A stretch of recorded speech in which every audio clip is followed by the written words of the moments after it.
Salam alaikum sama gars, j'espère que vous allez bien. Tay moy ben safar. Le 15 septembre moy Magalu Touba, mbekté dugg ci xolu mourid yépp. Yalla jamm yag. Matam dex ga nga bëgg tuxal ay nit bañu yobbu len ci ay école.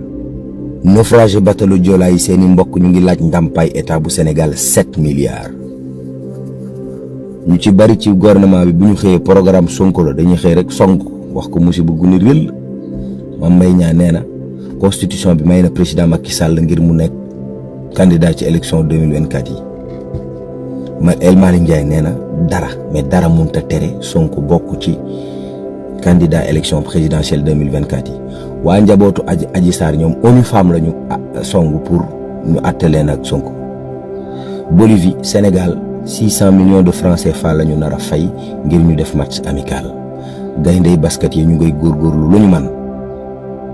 Yalla jamm sax Sénégal bu suba jamm.